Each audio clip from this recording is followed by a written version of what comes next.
Africa Media Live TV. Kindly subscribe to our YouTube channel to get updated on the trending gist, latest news all over the world. Like our page, subscribe, and share with friends. Thank you. Mùsùlùmí ni wọ́n ìdí ẹ̀ la ṣe kọ́kọ́ máa fi orin Mùsùlùmí bẹ̀rẹ̀ bó tilẹ̀ jẹ́ wípé oyè olórí ọmọọba gbogbo Akilẹ̀ Jẹ̀bú tí wọ́n jẹ kì í ṣe lórí Mùsùlùmí nìkan wọ́n jẹ lé both Christians and Muslims àtẹlẹ́sìn ìbílẹ̀ ni wọ́n jẹ oyè yẹn lé wọn lórí ẹ jẹ́ ká kọ́ pàtẹ́wọ́ fọ́lọ́run ọba náà.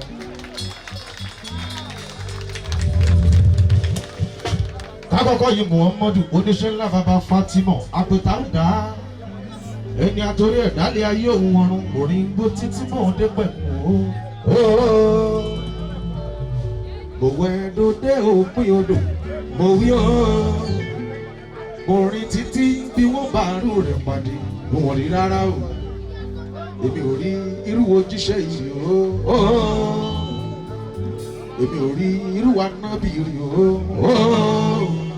oníṣẹ́ ńlá oníwà tútù yìí o Rasulullahi sallallahu alaihi wasallam ìkẹ́ ọlọ́run tó pọ̀ o ọlọ́run yé jọ̀wọ́ kó fún mi wọ́n mọ̀ mi o àyè bíbí sí Mẹ́dínà ìkẹ́ àtọ́lá ni wọ́n yà máa ṣe fún àsàlátù ni wọ́n yà máa ṣe fún ìfẹ́ ìgbẹ́ ni wọ́n yà máa ṣe fún. ó mú wọn mọ̀ ya Rasulullahi ọmọ àkùdù láyé o ni mo ṣe wí pé Allahumma salli ala Allahumma salli ala sayyidina Muhammad ya Rabbi wa bariki ala sayyidina wa ala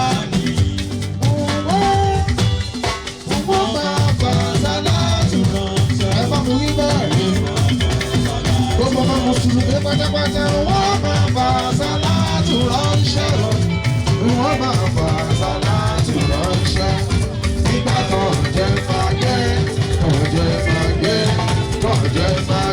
Mẹ́dínà wọ́n máa fa ó yá àsàlátù ní màá ṣe títí ayé mi o wọ́n mọ̀ ní máa tẹ̀lé.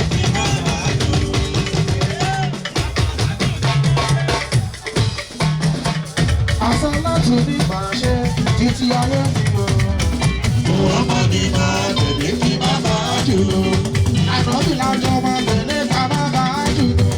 Muhammad ní máa tẹ̀lé kí má máa jù lọ. Adékàkọ́ parẹ́ mi àgbẹ̀tàrú dàbí dà o. Muhammad ní máa tẹ̀lé kí má máa jù lọ. Ó yá bó bá rí bẹ́ẹ̀ ìtú ẹ̀pẹ́ lélẹ́yìí. Mẹ́lẹ̀ nìkan jọ́. Mẹ́lẹ̀ nìkan dájọ́.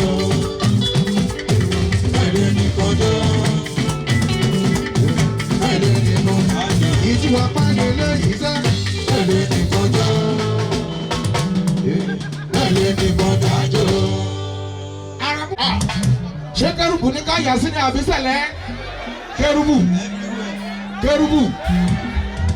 Ìpìlẹ̀ ti Jésù, ilẹ̀ lẹ́yìn, bàbá rẹ̀ dúró rátà. Bàbá ṣe òfin, ó yẹ kúrò níbẹ̀, ó dúró lẹ́bí àpàlà ayọ̀. Kérúbù ayọ̀, Séráfù ayọ̀, àkìtì lẹ́lẹ́lẹ́ lórí òtítọ́, àkìtì lẹ́lẹ́lẹ́ lórí òdodo. Amọ̀sẹ̀lẹ̀ ńkọ́?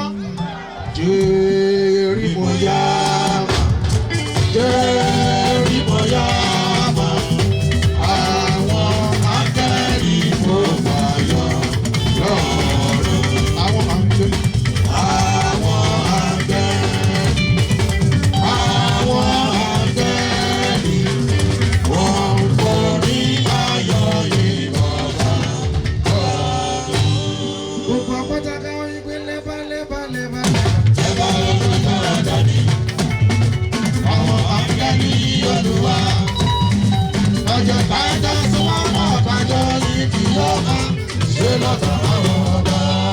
Gbogbo ẹni tó bá nígbàgbọ́ pátápátá tó bá gbọ́ lọ́gbọ́n tó mọ wípé níbí lọ́jọ́ ìní àdúrà rẹ ó ti gba gbogbo ohun tó fẹ́ pátápátá lọ́wọ́ bá ti ṣe ẹni tó ń bẹ lẹ́gbẹ̀ẹ́ rẹ bá ń fọwọ́ lé léjìká àṣẹ tó ń bẹ lára olórí ọmọ ọba àkìlẹ̀ ìjẹ̀bù pátápátá ni mo fi ń sọ níwájú Olódùmarè ọba lẹ́nu gbogbo ń tẹ́ fẹ́ pátápátá lọ́lọ́kùn ṣe ó yà sọ fún un pé bó fẹ́ bó gan nínú ọdún táwọn yìí.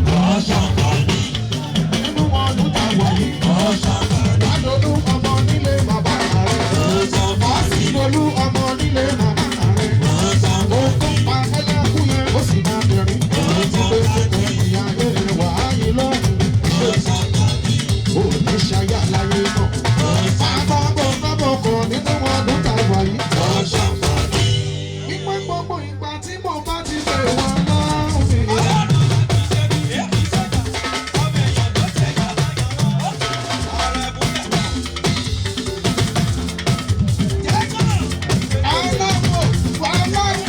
Bípò bá ti pè wọ́n lọ́rùn máa má ṣàpèwà òbá ọba tẹ̀lé lójú táwọn ọ̀tá mi tó ń rògbò bóyá ojú kò ní sílẹ̀. Gbogbo ìgbà tí mo bá ti pè wọ́n lọ́rùn mi má ṣàpèwà òbá ọba tẹ̀lé lójú táwọn ọ̀tá mi tó ń rògbò bóyá ojú kò ní sílẹ̀. Ológo ló máa máa lókun. Àrẹ̀mú ológun lólógo gbogbo bá ti ṣe ológo àtàn. Gbogbo ayé mi tó ti ṣe ògbọ́dọ̀ gbórí mọ́. Lọ́dọ̀ lónìí wọ́n bọ́ tá mi ṣàtẹ̀fà.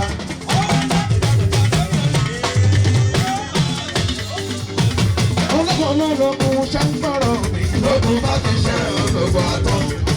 Gbogbo ayé mi tó ti ṣe ògbọ́dọ̀ gbórí mọ́. Lọ́dọ̀ lónìí wọ́n bọ́ tá mi ṣàtẹ̀fà. Àmúkárìrù ọmọ rẹ̀ jẹ́. Ayé ti di fàǹfà, ológo ń fà, bẹ́ẹ̀ lológo ń fà. Ṣètìláyé wọn wá gbogbo ológo lọ́wọ́. Wọ́n bá lọ gbàwé mẹ́rin láàrin oṣù kan ṣoṣo. Fárísìkì tó lè jẹ́ ọjọ́ síwájú. Gbìyànjú gba méjì láàrin ọ̀sẹ̀ kan sí. Kí ẹja ìrìsì tó dárò gbogbo jẹ. Tó dàgbẹ̀jọ́ fi lásán mi mọ̀, yóò bá dá gbogbo. Olóko ṣe ń ká tiẹ̀. Àgbọ̀nrí a máa ká tiẹ̀ fi lánàá. Ó tẹ́ sáré èdè torí kó lè tẹ̀síwájú. Bóyá gbìyànjú tó sá àtọ̀kẹ́ mọ́. Torí pẹ́ẹ́dẹ̀ lẹ́ni máa jẹ wàhálà.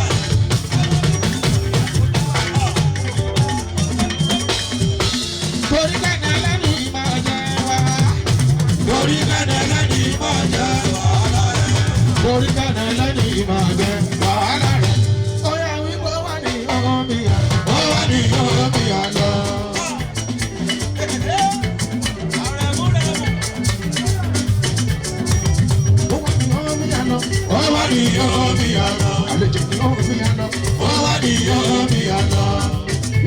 Ìṣòro kí ló ń bá ẹ fúnra náà tó fẹ́ torí ẹ kò mú so tó ní mo fẹ́ jẹ́ májèlé. Ọ̀rẹ́ wa ṣètò ọ̀dà owó yìí náà ni tí kan ò bá tún lápò rẹ̀ àti jẹun nínú lẹ́dọ̀ọ́gbọ̀n oríṣiríṣi iṣẹ́ ló ṣe. Tẹ̀tàkà gúdígúdí o tún lọ sọ́kò níbi ìrìnsọ̀gbẹ̀ kòkàkòkà náà ni ìyàwó rẹ̀ ti mọ̀ ọ́n pé irú àgbákò wo lè yí àwọn ọmọ ọgọ́ ti ń ríra wọn bí ọmọ aláyé ni èyí ló fún ẹ ní ronú tó fẹ́ lọ bẹ́ sínú òkun. Africa Media Live TV. Kindly subscribe to our YouTube channel to get updated on the trending gist, latest news all over the world. Like our page, subscribe and share with friends. Thank you.